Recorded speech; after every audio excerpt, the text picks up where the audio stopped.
el día de ayer, hoy día vamos a empezar desde ahí, ¿ya? Entonces repito, voy a ir a un poco rápido. Si es que alguien gusta hacer preguntas, cosas puntuales, por favor. ¿Sí? Ok, listo. Entonces creo yo que empezamos. Ya, muy bien. ¿Listo? Perfecto. Ya. Bien, entonces vamos a continuar en esta sesión con todos los conceptos que nos están sirviendo para entender el capital. Entonces, solamente por recordar, estamos revisando esos conceptos para entender el capital. El capital en mayúsculas, porque en realidad lo que estamos estudiando más que nada es entender de mejor forma la obra de Marx, ¿ya? Y en particular, ya en sesiones pasadas, ustedes en videos anteriores podrán ver el estudio que se hizo sobre todo del concepto de capital, ¿sí? Entonces, eso ya está preparado. El día de hoy quiero empezar, ¿sí?, esta revisión global de los conceptos de economía política que estamos haciendo con la definición 56, que va a ser, digamos, nuestro punto de partida para el día de hoy. Entonces, ya solo me deshago esta cosa que me está estorbando. Entonces, ya está definido qué es el capital, ya están definidas cuáles son las ganancias totales del capital. Ahora vamos a definir al grupo de dueños del capital. Pues vamos a definir a la clase capitalista. Ya. Entonces, ¿cómo se puede entender a la clase capitalista? En términos super generales, la clase capitalista básicamente es la clase social que es dueña del capital, ¿sí? Entonces, obviamente, para eso habría que definir qué es capital, lo cual ya está hecho. Pero de todas maneras, podemos ser un poco más explícitos en la definición. Entonces, eso es lo que vamos a hacer ahora, ¿ya? Entonces, vamos a definir a la clase capitalista. Obviamente que estamos adoptando el enfoque de la teoría objetiva del valor. O sea, estamos adoptando el enfoque según el cual el valor de las mercancías en agregado depende del tiempo de trabajo socialmente necesario. Igual, cosa que ya está explicada en otros videos. Entonces, bajo el enfoque de la teoría objetiva del valor, vamos a decir que la clase capitalista es la clase social, ¿sí?, es la clase social explotadora en el proceso de autovalorización del capital. La clase social explotadora en el proceso de autovalorización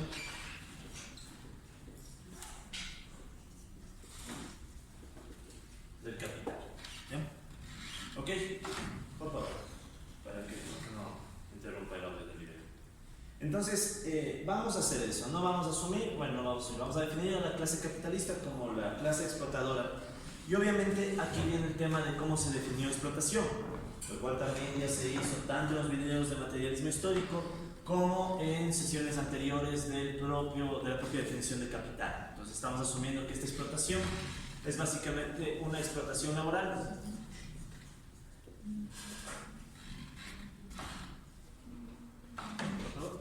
Explotación laboral, ¿ya? Y es una explotación laboral basada o fundamentada en los salarios.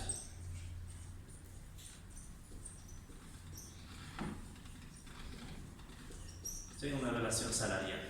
Es decir, la clase trabajadora productiva salarial es explotada en un momento que se le paga un salario que es menor a lo que ha aportado en la producción. Sí, eso se puede ver en la ecuación de las ganancias, igualmente, lo cual ya se encuentra disponible en sesiones anteriores. Ok, entonces, justamente la clase capitalista es la que va a hacer que obtiene las ganancias. Y aquí se puede plantear la pregunta de por qué esta clase obtiene las ganancias. ¿Sí? Obtiene las ganancias que hemos puesto con G mayúscula. ¿Sí? Y aquí viene un primer justificativo de las ganancias a través de las relaciones de propiedad. Entonces vamos a decir que la clase capitalista obtiene las ganancias bajo el justificativo, bajo el pretexto de poseer la propiedad privada de los medios de producción. Propiedad privada de los medios de producción. Entonces, como la clase capitalista posee la propiedad privada de los medios de producción y esa clase social es la que decide básicamente quién usa o no usa esos medios de producción, entonces esa propiedad privada sirve de argumento para exigir la ganancia capitalista. ¿De acuerdo? Entonces, cosa que se menciona también en el documento. Ok. Estamos claros también, eso no lo voy a escribir porque está en el documento muy claro, que esta clase capitalista de hecho es la heredera de los beneficiarios de la acumulación originaria. Ese proceso que, como se describió antes, fue básicamente sostenido a través de la colonización a escala global. Entonces, el proceso de colonización a escala global permitió que surja la clase capitalista, especialmente en Europa Occidental y sobre todo en Inglaterra, y esa clase capitalista, digamos que después, a través del proceso de herencia, fue delegando su poder o fue heredando su poder de generación en generación. Al menos esa sería la propuesta planteada sobre todo por Engels en su crítica que hace a la familia. Él escribe un texto sobre la familia, en donde él dice que básicamente en la sociedad capitalista la familia sirve como uno de los mecanismos de sostenimiento de la clase capitalista a través de la herencia. Ok. Bien, ¿qué más podemos decir sobre la clase capitalista? Bueno, obviamente posee dinero, es la dueña de este poder que busca más poder, ¿sí? Como se definió el capital. Y bueno, ¿qué más podríamos decir? Obviamente, para este grupo social, y eso sí creo que vale la pena escribir, lo que importa es la subsistencia, ¿sí? Le importa la subsistencia, pero no la subsistencia de sus miembros, le importa la subsistencia de su poder. ¿Sí? Entonces, ¿qué sucede? Que en el proceso de expansión del poder tienen que velar porque su poder no sea destruido, no desaparezca, especialmente en la competencia con otros grupos de poder, ¿ya? Cosa que igualmente ya se explicó cuando se ve el concepto de capital y de voluntad de poder.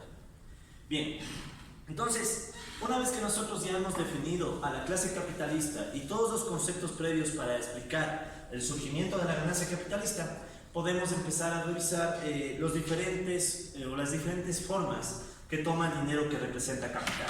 Entonces, hasta el momento nosotros hemos definido, por ejemplo, acá, como el dinero que representa el capital total, ¿sí? Entonces, este dinero es aquel dinero cuyos dueños buscan incrementar, porque eso significa búsqueda de más ganas, de más poder, más valor, más capacidad de mercantilizar el mundo, o sea, devolver mercancías a los aspectos humanos, etc.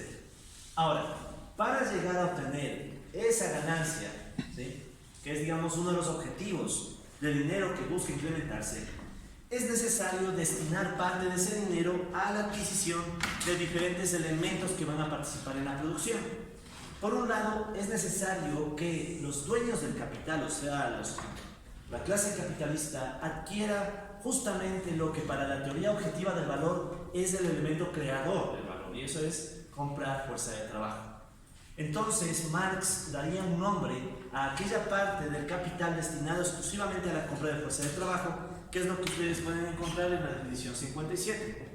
Entonces, en la definición 57 encontramos la definición de lo que Marx llama capital variable. Entonces, ¿qué vamos a entender nosotros por capital variable? Entonces, una parte del capital que se utiliza para la compra de fuerza de trabajo salarial.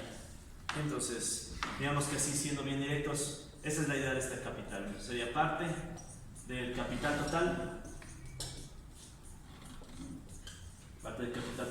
utilizado en la compra de fuerza de trabajo asalariada.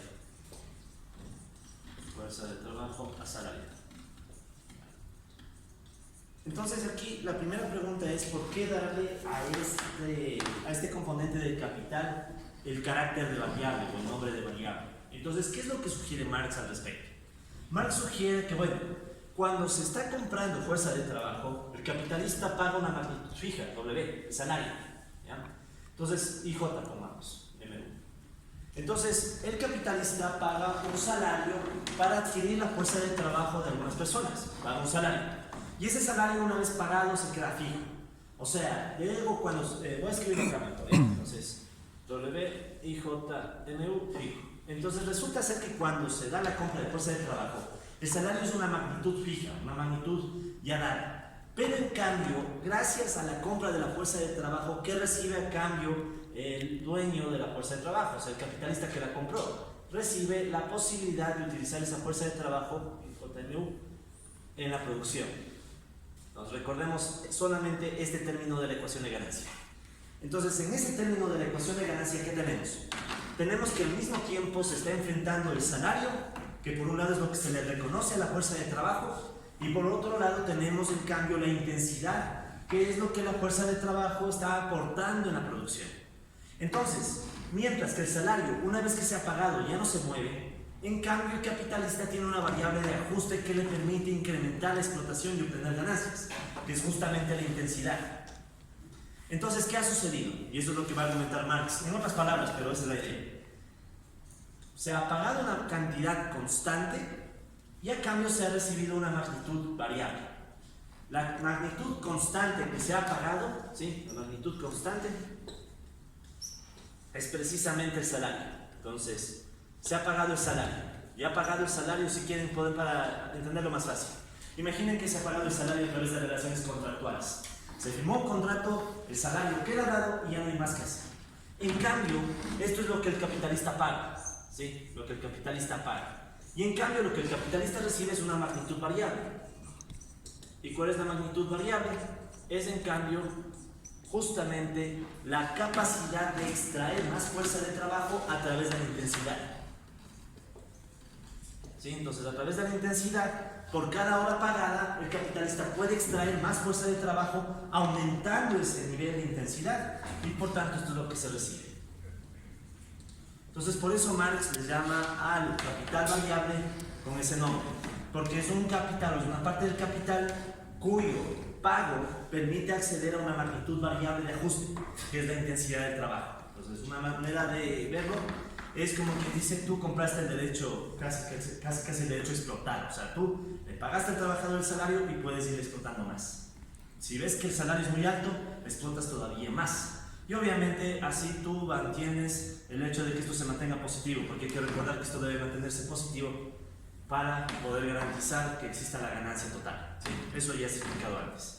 Entonces, esa es la razón de ser de que le llamemos capital variable a esta parte del capital que se destina a la compra de fuerza de trabajo, y Marx va a utilizar para eso la letra B. Entonces, continúa aquí. Entonces, la letra B va a representar justamente esa parte del capital que se utiliza para comprar fuerza de trabajo. Ahora, hay que hacer una aclaración tal como se hizo con K. B es un monto en dinero. O sea, si somos rigurosos con el lenguaje, en realidad B es un representante del capital variable. El representante del capital variable. Porque el capital, sea constante o variable, sigue siendo poder, una relación social, lo cual hemos asumido que no se mide. A lo sumo, lo que nosotros tenemos es una representación, y eso más, representación en dinero del capital variable. Y en este caso, esa representación en dinero del capital variable, ¿cómo se va a ver? Se va a ver básicamente como el gasto hecho en fuerza de trabajo, que si usamos la notación que estamos empleando en todas estas sesiones, sería el sumatorio en IJMU, delta IJMU, epsilon IJMU. Que hablo, perdón, es eso. W IJMU. Disculpe. Entonces, ¿qué tenemos aquí? Tenemos por un lado delta, que es el total de horas trabajadas, ¿sí? Y en el otro lado tenemos el salario. Entonces, estamos diciendo un salario pagado por hora multiplicado por el total de horas trabajadas, y eso sumado para todos los individuos, todas las actividades, todas las mercancías y todas las unidades de producción. ¿De acuerdo? Nótese, aunque esto ya se dice en sesiones pasadas, pero como estamos, este es otro día, estamos con otro público respecto a otros días, entonces nótese que aquí no está la letra Q, y recalco que no está la letra Q porque estamos asumiendo que este delta es total, es el total de horas para producir todas las unidades necesarias, ¿de acuerdo? Esto es más que nada para simplificar un poquito la notación. Entonces, básicamente, ¿qué es lo que estamos diciendo? Ok, se contrata tanta gente por tantas horas por un salario, se multiplican las horas contratadas por el salario y se suma para todo el mundo, ¿sí? Entonces, ese es, digamos, el primer componente del capital que vamos a destacar, ¿ya? Entonces, el AB, el capital destinado a la compra de fuerza de trabajo o capital variable, para mantener el nombre sugerido por Marx. Listo, entonces con eso ya tenemos aclarada la definición 57 y pasamos a la siguiente definición, que es el otro componente del capital necesario para que la fuerza, para que se cree la ganancia. Entonces, pasamos a la definición 58, que es lo que Marx en cambio llamaría como el capital constante. Entonces, ¿cómo vamos a entender al capital constante? Pensemos en lo siguiente. Resulta ser que, sí, por un lado es necesario que exista la fuerza de trabajo para poder ser explotada y crear más valor del que se le ha reconocido. Pero la fuerza de trabajo sola no puede producir. necesita también de la disponibilidad de medios de producción, ¿sí? Por tanto, el capital constante para Marx es la parte del capital total, utilizada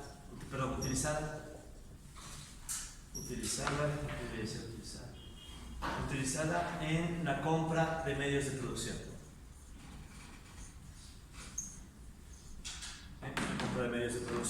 O, si quieren, dicho de otra forma, sería el total de dinero que representa los medios de producción que se han utilizado precisamente para producir. ¿Y por qué es necesario tomar en cuenta los medios de producción? Porque los medios de producción son los únicos medios con los cuales la fuerza de trabajo puede emplearse en la producción y puede generar la ganancia, ¿sí? Entonces, eso lo vamos a poner así. Entonces, digamos, ¿por qué le llama Marx a esto capital constante? ¿Ya? Entonces, pongámoslo en una letra. Marx le pone con una letra C. ¿Y qué es esta C? Esta C, si quieren, podemos verla como el sumatorio. Podría ser en M, U, y pongamos una letra L, si quieren. De P, L, Q, M, L, U. Me explico. Ya esto lo hemos prácticamente usado nunca en sesiones pasadas, o tal vez con otra notación en alguna sesión. Lo que estamos diciendo aquí es precio, pero no pongamos L. Mejor pongamos, ya sé que podemos poner aquí. En vez de L pongámosle MP, medios de producción. ¿Ya? Entonces son tres subíndices: M de mercancía, U de unidad de producción y MP de medio de producción. ¿Ya? Eso mejor. MP, U, MP. ¿Ya? Tal vez se usó alguna otra notación en alguna sesión pasada, no hay problema. ¿Cuál es la idea? Aquí estoy sumando no lo que se ha utilizado, ¿sí? No estoy sumando los resultados de la producción. Lo que estoy sumando es, por ejemplo, digamos, quiero producir una mesa. Para producir una mesa necesito madera. Entonces aquí está el precio de la madera multiplicado por la cantidad de madera necesaria para producir la mesa. Más que otra cosa necesito clavos. El precio de los clavos multiplicado por la cantidad de clavos. Y así. Entonces, el dinero que representa el capital constante básicamente es todo ese gasto que se ha hecho en medios de producción, ¿ya? Y ojo, este gasto incluye gastos de depreciación.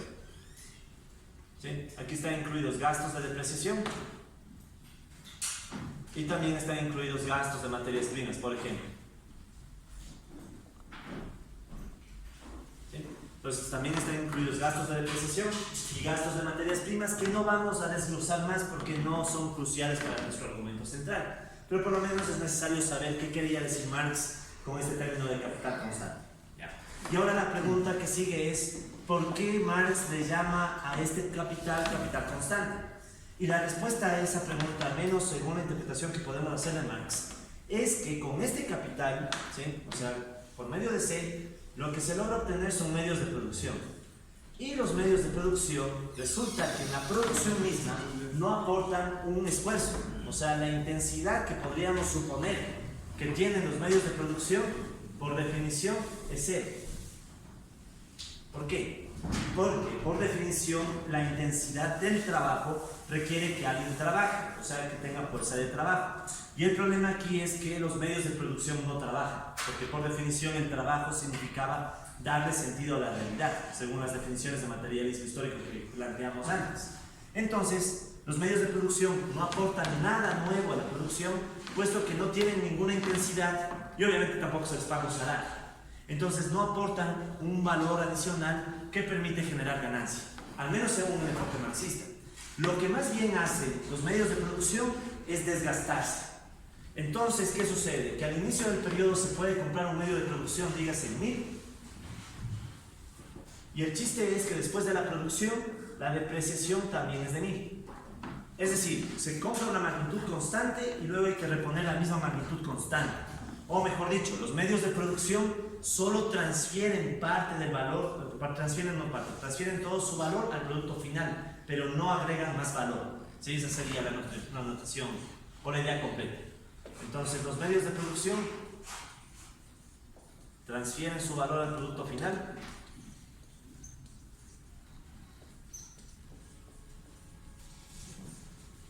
pero no agregan más valor.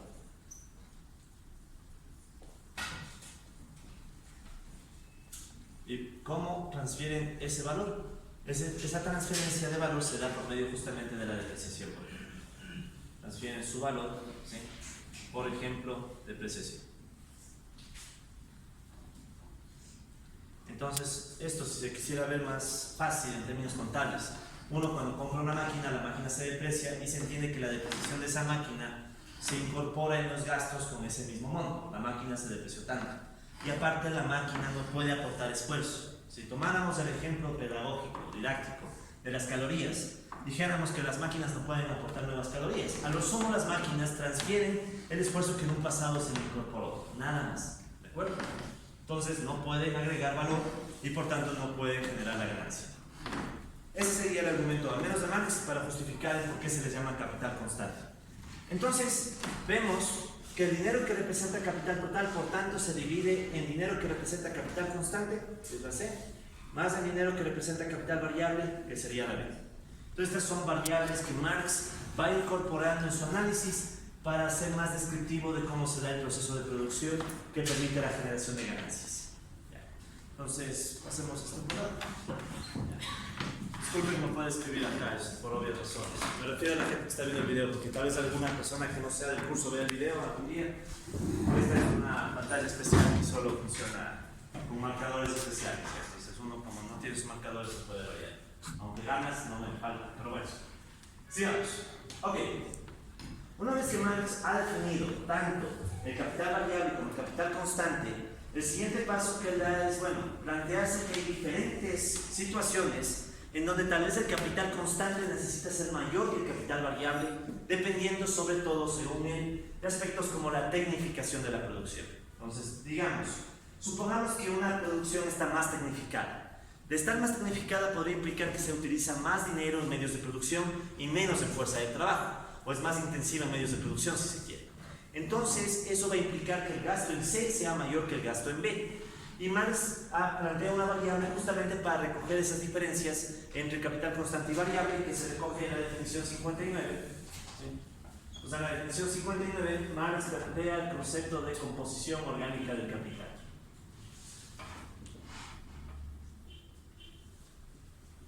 Entonces, en vez de detenerme en... Bueno, a ver, voy a hacer aquí una vez la raya. Entonces, ¿cómo se puede entender a la composición del capital? En general, o sea, en términos muy amplios, se podría entender esto como la proporción en la cual el capital total se divide entre constante y variable. C y B, o sea, el capital constante y el capital variable. Esa sería la gran intuición. Entonces, resulta ser que dependiendo de las condiciones de producción, a veces es necesario gastar más en capital constante, o sea, comprar más medios de producción, otras veces es necesario gastar más en capital variable, o sea, en fuerza de trabajo. Ahora, esta composición orgánica del capital se la puede ver desde dos perspectivas. Entonces, Marx plantea como una perspectiva del análisis lo que él llama la composición técnica del capital. Empezamos por aquí, la composición técnica del capital. Ya. Entonces, ¿cuál es la idea de la composición técnica del capital? Que de hecho creo que también está planteada como definición. Ya. En general, o saben que esto vamos a ver, de gana voy a complicarlo, porque esto está como otra definición, no me fijé, disculpe. Mejor tomemos la composición del capital medida en términos de valor. Ya. Entonces, esta proporción puede medirse en términos de dinero. Si esto se mide en dinero, ¿qué nos va a quedar? Si esto se mide en dinero, podríamos tener lo siguiente. Tendríamos entonces que la composición orgánica del capital se puede analizar como la proporción entre el dinero que representa el capital constante y la proporción versus el dinero que representa el capital variable, o sea, C sobre B. Aprovechando que todas las magnitudes C y B están medidas realmente en dinero, ¿sí? Y esto es una parte crucial. Porque es más, si nosotros reemplazamos las definiciones que planteamos antes, ¿qué vamos a tener? Vamos a tener que en C está un sumatorio de PQ, no voy a poner los detalles de su índice, solamente la idea, y en B en cambio tenemos un sumatorio delta W. ¿Sí? Entonces, ¿qué está sucediendo? Está sucediendo que la composición orgánica del capital es básicamente una ratio de cuánto gasto en medios de producción por cada dólar que he gastado en salarios. ¿Sí? Entonces, esta proporción es la que según Marx daría una idea de cuánto se está gastando en medios de producción, ¿sí? Y cuán tecnificada puede estar la producción, considerando en cambio la fuerza de trabajo como la base para la comparación. Ejemplo, si yo tengo dos condiciones de producción, ¿ya? Entonces pensemos en dos situaciones. Puedo tener una situación 1, ¿ya? En donde se gasta en capital constante $1000, o si quieren estos son millones, como gusten, y capital variable, digamos unos 100. Ya voy a poner 1. Si quieren, este es el sector 1, que en sesiones pasadas se ha mencionado que es el sector que produce medios de producción. Entonces, la composición orgánica del capital de este sector 1 sería obviamente la división entre $1000 y $100. Entonces, esto se va y me queda 10. Entonces, sería que por cada dólar gastado en fuerza de trabajo se han gastado $10 en medios de producción. Pensemos ahora en el sector 2. El sector 2, en cambio, produce medios de consumo. Entonces, supongamos que este sector 2 gastó mucho menos en medios de producción, la mitad, supongamos, 500. Pero a la vez, supongamos que gastó en capital variable 200, ya el doble. O sea, en cambio, ¿qué pasa? Así como están las cosas, podría pensarse que es más intensivo en fuerza de trabajo, menos intensivo en medios de producción. Entonces, la composición orgánica de capital, en este segundo caso, sería la división entre 500 y 200. ¿Sí? Se van y me daría como resultado 2.5. Entonces, ¿cuál es la intuición que trata de plantear Marx a través de la composición orgánica del capital medida en términos de dinero? Resulta ser que la composición orgánica del capital del sector 1, así planteado el problema, es mayor a la del sector 2. Entonces, más o menos, ¿sí? Aproximadamente se podría decir que la tecnificación, ¿sí? La tecnificación, o si se quiere, entre comillas, o si se quiere, la mecanización de este sector 2, de este sector 1, perdón, como que sería mayor, igual entre comillas, ¿no?, a la mecanización del otro sector, del sector 1. ¿Sí? Entonces, tecnificación 1, mecanización 1, si quieren, mecanización 2. ¿Qué queremos decir por mecanización? ¿Cuántos medios de producción se están empleando por unidad de fuerza de trabajo? Entonces, esa sería la intuición de la composición orgánica del capital. A simple vista me dijera, ok, el sector 1 parece estar más mecanizado que el sector 2 porque está gastando por cada dólar de fuerza de trabajo más dinero en medios de producción. Ahora, hay un problema con esta interpretación que está planteándose desde el concepto de Marx, y es que si esta magnitud se mide en términos de dinero, se encuentra afectada por los precios, ¿sí? O sea, porque ustedes se pueden notar en esta ecuación que está aquí arriba, ¿sí? Esta de la composición orgánica del capital, que puede haber cambios en los salarios o puede haber cambios en los precios. Con que existan cambios en salarios o precios, habría variaciones en la composición orgánica del capital sin que cambie ni Q, ni tampoco que cambie delta. ¿Eso qué quiere decir? En otras palabras, puede cambiar la cantidad de medios de producción que yo empleo. Digamos que sube Q, pero si al mismo tiempo cae P, podría pasar que no se mueva nada, ninguna proporción se ha cambiado y por tanto la composición no se mueve. O sea, dicho en otros términos, la composición orgánica del capital, ¿sí?, es sensible, y a veces puede ser muy sensible a cambios en los precios. Sensible a cambios en precios y salarios. Recordando que el salario también es un precio. Precios y salarios. Es el salario, es el precio de la fuerza de trabajo. ¿Ok? Entonces, ¿qué tenemos aquí? Tenemos entonces que la composición orgánica del capital es una suerte de idea primera de cómo podríamos ver la tecnificación, pero con el problema de que tenemos modificaciones en precios y salarios que pueden alterar a veces de forma muy drástica esa composición. Entonces podría pasar que en el sector 2 en realidad se usan máquinas más baratas, por cualquier razón, y a la vez podría suceder que se pagan salarios más altos. Entonces, ¿qué sucede? Que solamente esa distorsión de precios puede provocar que un sector tenga una composición orgánica diferente a la de otro sector sin que necesariamente esté más o menos tecnificado. Entonces, para enfrentar ese problema de distorsiones con los precios, se podría plantear otra definición, la definición 60, que Marx la menciona como la composición técnica del capital. Entonces, ¿qué plantea Marx como composición técnica del capital? La idea es la misma, tratar de identificar una forma de medir o de aproximarse a la tecnificación de la producción, o sea, cómo se está dividiendo todo entre medios de producción y fuerza de trabajo, ¿ya? Pero la idea sería deshacerse del problema de los precios, ¿sí? De estas distorsiones que generan la existencia de precios. Entonces, si se quiere, podríamos decirlo para mantener la actividad del documento. ¿Alguien tiene otro marcador azul que me pueda prestar? Mis tintas se acabaron, disculpen el uso. Sí, porque ya no sé cuántas horas de video seguido. ¿Azul? ¿Vale? Gracias.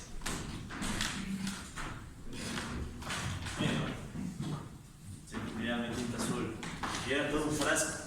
Con tantas horas seguidas de video. Ayer fueron como 6, entonces. No hagan caso, ya, si estén viendo el video, no hagan caso. Sí, y doy agradezco a las personas que están aquí, que están prestando mucha atención. Créanme que para mí es muy gustoso, ¿no? Entonces, es un buen grupo. Sí, que quede en constancia en YouTube que es un buen grupo. Ya. Entonces, ¿qué queremos decir por la composición técnica del capital? Vamos a decir que es una proporción que se obtendría. ¿Sí?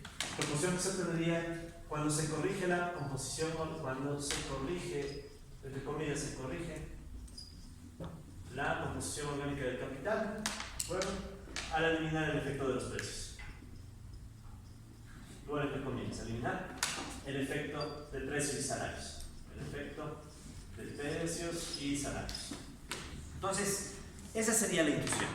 Si yo lograra de alguna forma eliminar los efectos causados por precios y salarios, yo tendría una composición técnica. ¿Qué quiere decir? Que los cambios en la composición solo serían ya no por P o W, sino por Q o por delta, o sea, por cantidades de medios de producción utilizadas o por horas de trabajo, lo cual parece ser más técnico. Ahora, esta intuición de Marx, porque él la menciona, pero muy de pasada, tiene un problema. Y el problema es cómo hago esa corrección, cómo me deshago del efecto de los precios para solo concentrarme en Q y en delta. O pensémoslo así, un ejemplo más realista. Digamos que para producir una mesa yo necesito madera y clavos. ¿Qué tal si de repente usé un poquito menos de madera, un poquito más de clavos? ¿Aumentó o disminuyó la tecnificación? Resulta ser que ahí nada más podemos ver que hay varios Q, no uno. Entonces, al existir varios Q aquí, nosotros tenemos el problema de que la distribución entre un Q y otro y la agregación solo se puede hacer vía precios si recordamos la controversia de los cambios. Entonces, la controversia de los cambios nos deja como lección de que nosotros no podemos sacar un agregado del capital independiente de los precios. Y eso es justamente lo que podría ser una piedra en el zapato para tratar de sacar esta composición técnica, como menciona Marx. A menos que asumamos que hay un solo bien, o que hay una sola mercancía. Entonces, si hubiera una sola mercancía, no existiría sumatorio y ya podemos trabajar solo con ese Q. Pero ese sería un supuesto hiper neoclásico, ¿no? Estaríamos asumiendo básicamente que solo hay una Q que se puede medir en la unidad de Q. Pero ¿cuál es el problema? El problema es que tenemos varias Qs y poniendo de nuevo ese ejemplo, si cambia un poquito o veámoslo de otra forma, digamos que usaste un poco menos de acerrín, pero usaste un poco más de qué sé yo. Si han visto que a veces se puede usar fideos aplastados, hechos polvos y les pueden poner como si fueran pedazos de madera, reemplazarlos. ¿Aumentó o disminuyó la tecnificación? Entonces, obviamente que ahí como que la pregunta es un poco rara, porque los cambios de las diferentes Q no tienen una interpretación clara. Por la vez, ¿qué tal si delta? ¿Sí? También, bueno, delta es más fácil, porque delta son horas de trabajo, entonces una sola unidad. Sí lo veo, o sea, delta es horas de trabajo, no hay problema. Pero en cambio Q, si de hecho pongamos aquí, delta serían horas, lo cual, bueno, no es problema por sí mismo, porque es medible, o sea, es algo concreto. Pero en cambio Q, en realidad, ¿en qué unidad? Y ahí volvemos al problema de la controversia de los cambios, de que no podemos sacar una sola medida de capital agregado. Y eso nos vuelve a decir que, bueno, tal vez la idea de composición técnica del capital no sea muy útil después de todo y por tanto, o no digo que no sea muy útil, por el momento no está claro, ¿ya? Aparte, si quisiera corregir precios, podría decir precio base, año base, precios constantes, salario básico, o sea, viene todo ese problema de cuál es el año base si quisiera hacer que los precios y salarios no se muevan, etcétera, etcétera. Ok, pero al menos queda más o menos una idea de cómo vamos a entender esta composición técnica, aunque casi en este curso no lo vamos a entender mucho. Sigamos, vamos con la definición 61. Ya. Otra definición importante, aunque aquí sí yo le cambio el nombre con respecto a lo que planteó originalmente Marx, es lo que me voy a permitir llamar la ratio ganancias-salario. Ganancias-salarios. Ya. Entonces, ¿cómo podemos entender la ratio ganancias-salarios? Entonces, me voy a permitir directamente escribir la ecuación. Tal vez hay un marcador negro, disculpe que la uso. Gracias, para que se vea claramente, porque aparte vamos a tomar fotos de esto. Muy amables. Gracias, colegas. Entonces, ¿qué es la ratio ganancias-salarios? El nombre es bien claro, o sea, no hay dónde perderse. Es la ratio entre ganancia y salario. O sea, el G y el B, recordando que ambos están medidos en dinero por las definiciones anteriores.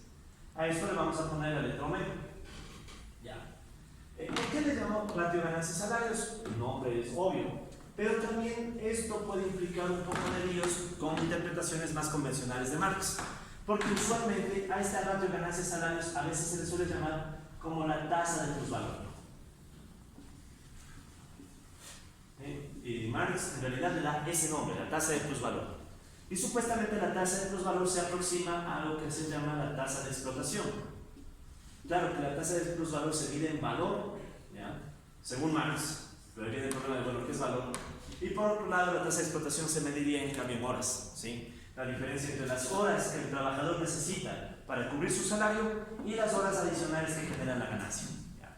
¿Por qué yo no deseo entrar en esa interpretación? Porque plusvalor, ¿sí?, es para nosotros una forma de poder. Recordemos que valor se le definió como poder. Plusvalor es más poder que llega a manos de los capitalistas gracias a la ganancia.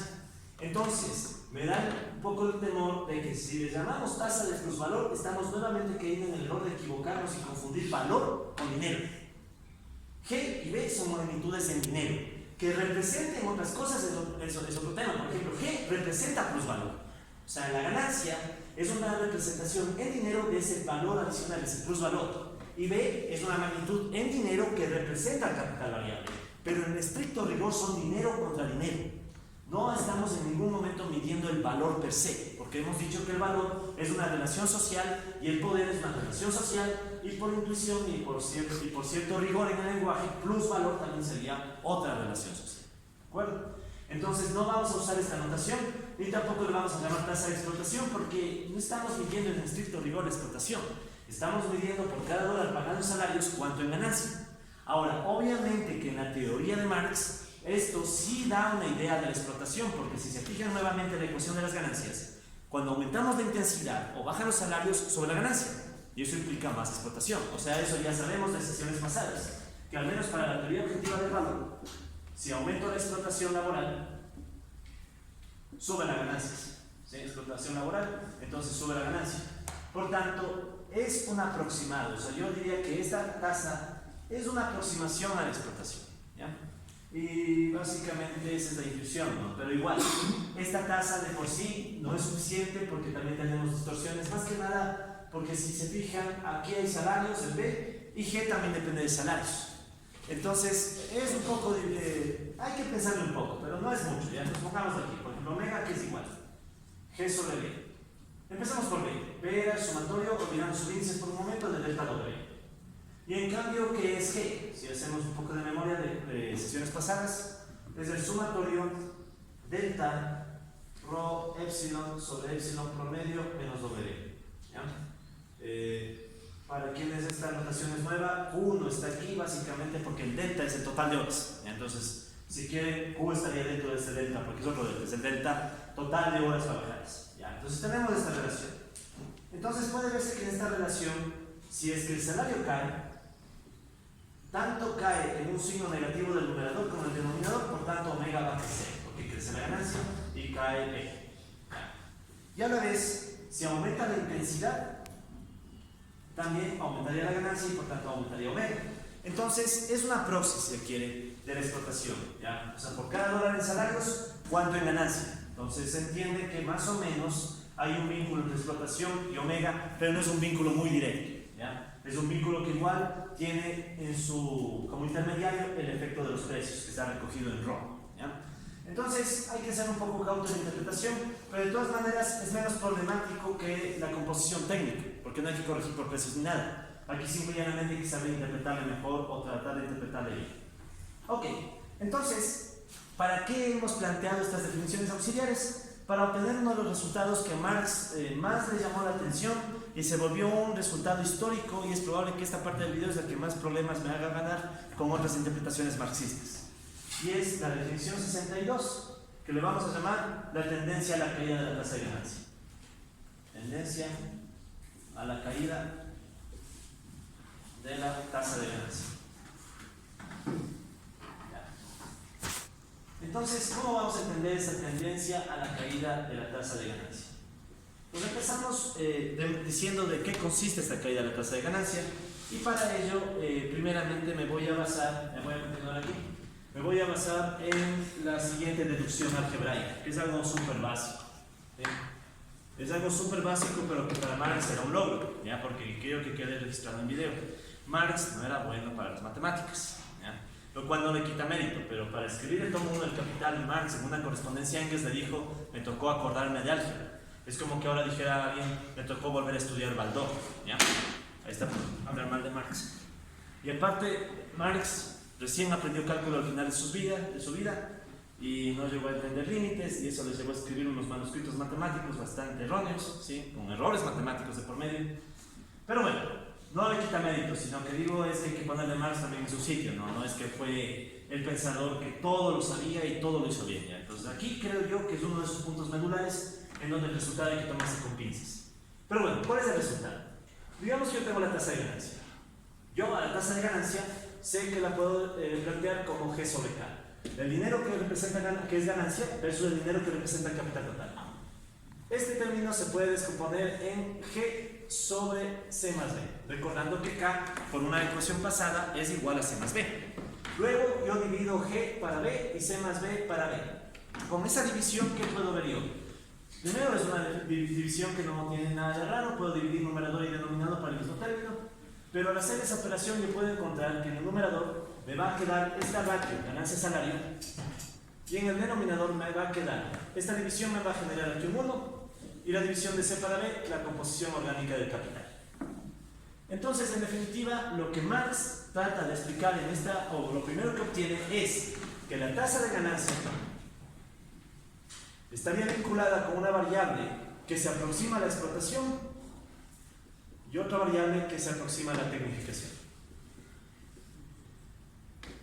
Entonces, esto le da a Marx la posibilidad de hacer algunas interpretaciones que a priori son bastante interesantes, pero que deben tomarse con cautela. Entonces, vamos a hacer algunas interpretaciones con el supuesto de que los precios no cambian. Entonces, vamos a asumir este supuesto por el momento y vamos a decir, bueno, asumamos que los precios no cambian. Si se asume que los precios no cambian, entonces se podría decir que un aumento de la composición orgánica del capital podría estar asociado a un aumento de la tecnificación y de la mecanización, o sea, una producción más mecanizada, mecanización. Ya. Marx va a alegar que estos aumentos en la tecnificación muchas veces son provocados por la competencia entre capitalistas. Sí, competencia capitalista. O sea, los capitalistas empiezan a competir unos con otros para tratar de ver cuál sostiene su poder y lo logra expandir, y entonces eso les obliga a irse mejorando técnicamente, gastar más en medios de producción, gastar más en innovación, gastar más en etcétera, etcétera, y volverse cada vez más tecnificados. Y eso va a provocar el aumento de la composición del capital, si se quiere, a largo plazo. Entonces, si nosotros revisamos esta ecuación que está obtenida ahí arriba también, G igual omega sobre composición orgánica del capital más 1, esta tendencia a una mayor tecnificación haría que aumente la composición orgánica del capital. Y como nosotros podemos ver, al aumentar el denominador de esta expresión y ser todo positivo, eso genera la caída de la tasa de ganancia. Es decir, la presión de la competencia capitalista lleva a que se dé una mayor tecnificación, esa mayor tecnificación provoca que aumente la composición orgánica del capital y eso lleva a la caída de la tasa de ganancia. Entonces, esa es la tendencia a la caída de la tasa de ganancia básicamente, es el argumento. Entonces, a priori, uno puede suponer que, bueno, esto tiene sentido, pero a su vez, obviamente, existe una posibilidad de contrarrestar ese efecto por medio del aumento de la variable omega. Y recordando que omega se aproxima a la explotación. Entonces, puede crecer omega, que esto es una proxy de que aumente la explotación. En pocas palabras, ¿qué se va a decir? Que eso puede ser una causa contrarrestante que evita la caída de la tasa de ganancia. Entonces sería una causa contrarrestante. Entonces tienes una causa contrarrestante que evita la caída de la tasa de ganancia, mientras que la composición orgánica presiona a la caída. Entonces tienes dos tendencias. Por un lado la competencia, que hace que la tasa de ganancia caiga. Por otro lado tienes la explotación, que hace que la tasa de ganancia suba. ¿Cuál es la tendencia que gana? Entonces, para muchas interpretaciones marxistas, si quieren, podemos poner aquí el tiempo y aquí la composición orgánica del capital. Entonces, la tendencia que gana es a la caída.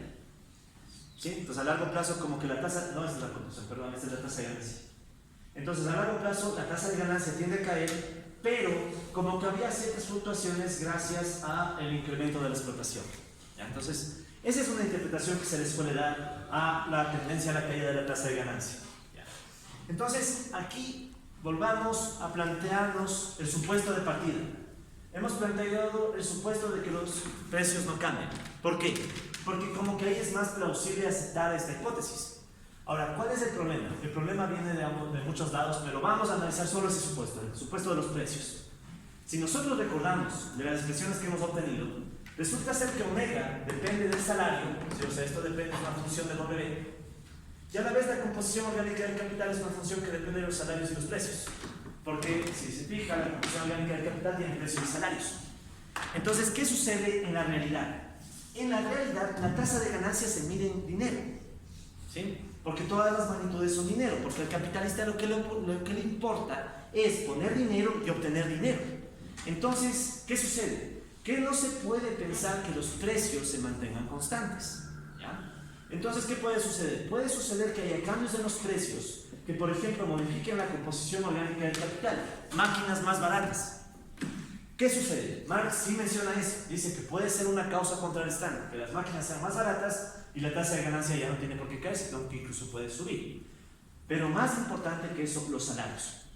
Nótese que los salarios afectan tanto a la tasa de explotación como a la composición orgánica del capital.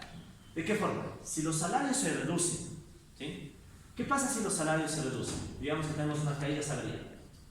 Si los salarios se reducen, aumentaría la explotación, ¿sí? Por obvias razones, porque resulta ser que aquí cae B, aquí está, cae W, y obviamente eso aumenta omega. Pero al mismo tiempo, la caída de los salarios, ¿qué efecto tiene sobre la composición orgánica del capital? Está disminuyendo su denominador, por tanto, la composición sube. Entonces, al subir la composición orgánica del capital, en cambio, ¿qué va a suceder con la tasa de ganancia? Cae.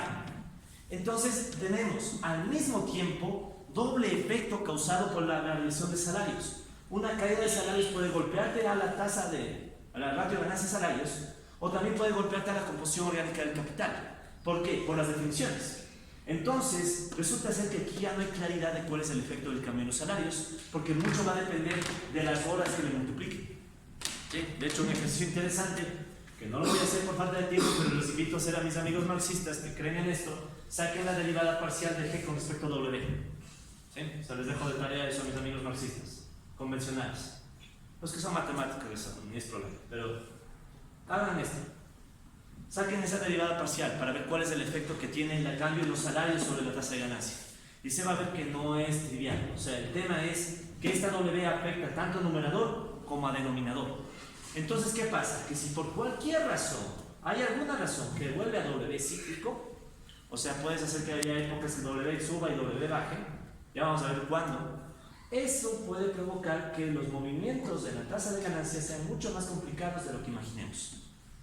Entonces, en conclusión, la caída de la tasa de ganancia es una intuición bien interesante, o sea, eso de que la competencia hace que te mecanices, sube la composición orgánica, cae la tasa de ganancia, pero es un argumento a mi parecer incompleto. ¿Por qué incompleto?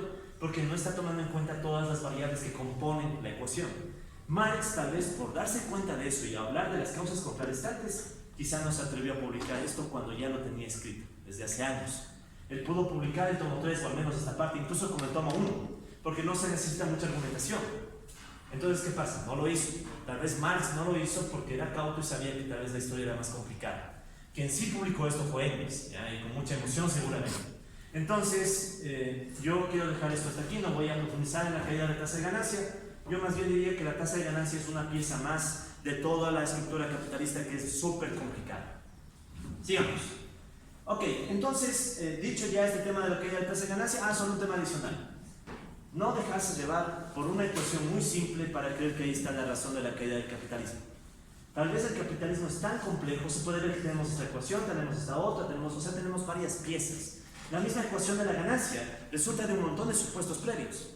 Entonces el capitalismo tal vez es tan complejo que no se puede pensar en su colapso únicamente con una ecuación algebraica que toma ¿cuántos pasos? 1, 2, 3 pasos. No es posible que ciertos mecanismos, como una lavadora, tomen un montón de pasos para ser creados y el capitalismo puede entenderse en 3 pasos. Entonces también aquí un poco de autocrítica. Tal vez Marx fue autocrítico y por eso no se atrevió a publicar el resultado. Tal vez esta historia es incompleta para entender al capitalismo y el capitalismo sea más complejo. ¿Ya?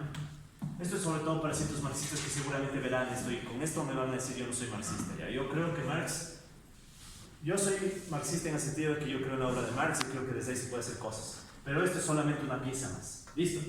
Cerrando el tema. Sigamos. De todas maneras vemos que la competencia capitalista es un aspecto interesante, ¿no? O sea, la competencia capitalista puede generar presiones para que los capitales sobrevivan. Entonces dediquémosle unos minutos a la definición 63, que es justamente la definición de la competencia capitalista. Entonces, la competencia capitalista para Marx es un tema súper importante porque justamente es una de las motivaciones por las cuales resulta necesario ir acumulando capital. Ya vamos a definir la acumulación. O sea, la competencia capitalista está presionando permanentemente a mejorar la producción. Eso sí no hay como negar, o sea, es un hecho que, por ejemplo, Apple versus Microsoft, su competencia ha llevado a que mejoren las fuerzas productivas. Entonces eso Marx sí lo dice y me parece que esa es una observación bastante interesante. Entonces demos de tiempo brevemente a qué es la competencia capitalista. Entonces, digamos que esta competencia capitalista es básicamente la competencia entre dueños del capital o sus operarios. Sí, porque a veces no compiten directamente los dueños del capital, sino los que son designados por los dueños para manejar el capital, ¿ya? Entonces, competencia entre dueños del capital o sus operarios, ¿ya? En búsqueda de ganancia para que su poder sobreviva.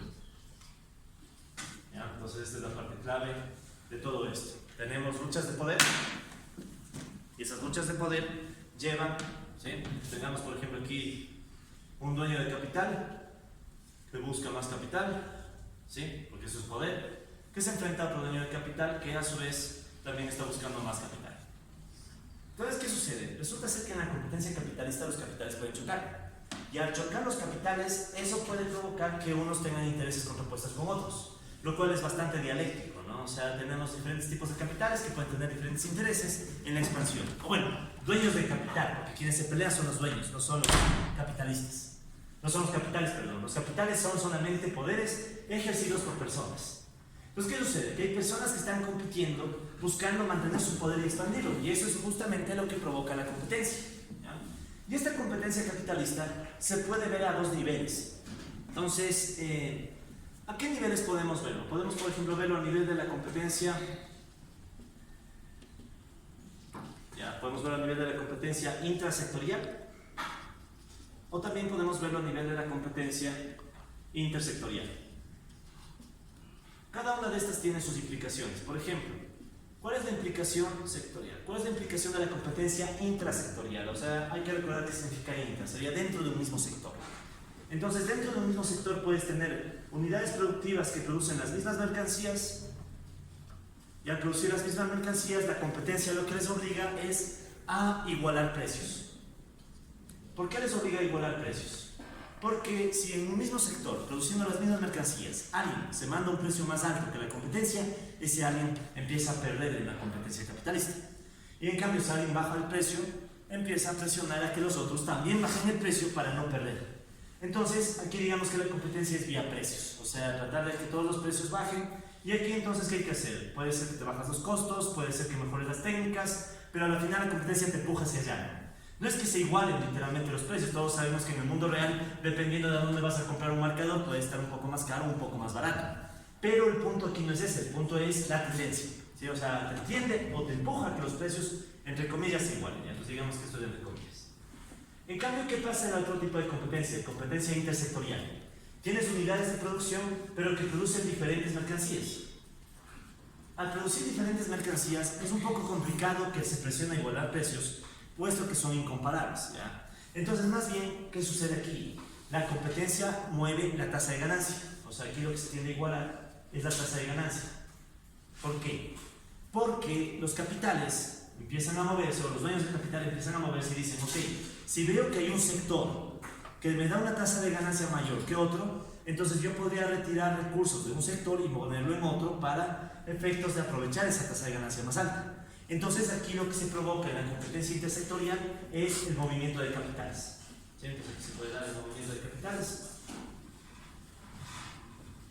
Y ese movimiento de capitales lleva básicamente a que tengamos una competencia un poco más, si se quiere, dinámica entre sectores, ¿no? Ya sé que la tasa de ganancia como que se busca igualar, porque un sector, supongamos que tiene una tasa de ganancia muy alta, todos empiezan a invertir en ese sector, el sector empieza a saturarse, la tasa de ganancia empieza a caer hasta que todos empiezan a tener la misma tasa, ¿de acuerdo? Entonces, básicamente la idea de la competencia capitalista, que es un proceso bien interesante y bastante dinámico y que cabría incluso ver cómo se lo podría incluir en el propio proceso cíclico del capitalismo que vamos a analizar. Ok, entonces, por favor, hagamos un acercamiento a los diferentes conceptos antes de volar.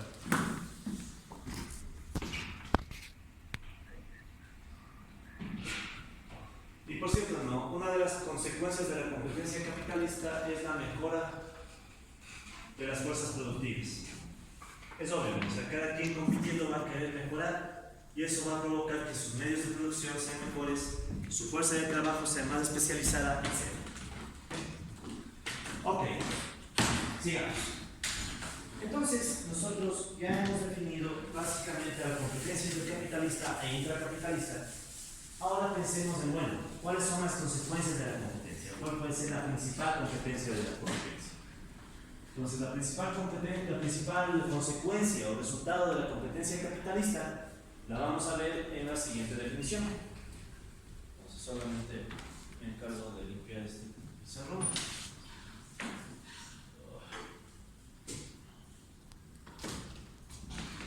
Nadie tomó fotos de lo que estaba escrito aquí. Sí. Las pasamos. ¿De aquí también? Gracias. También quiero pasarles todas las... O sea, es todo el paquete completo, los videos, las fotos de aquí, para que si en un caso en el video no se logra ver muy bien, también puedan ver lo que está escrito en las pizarras. Son como no sé cuántas pizarras. Pues muchas gracias. Ya. Es que mi tío está empezando a sudar. Bueno, ¿cuál es uno de los resultados que provoca la competencia capitalista?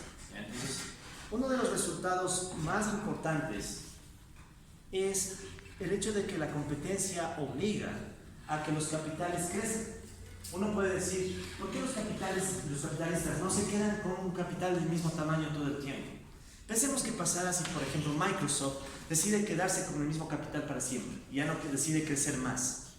Resulta ser que la competencia le empieza a carcomer. Estamos hablando de Microsoft, llegaría por ejemplo Apple y Apple podría carcomer a Microsoft.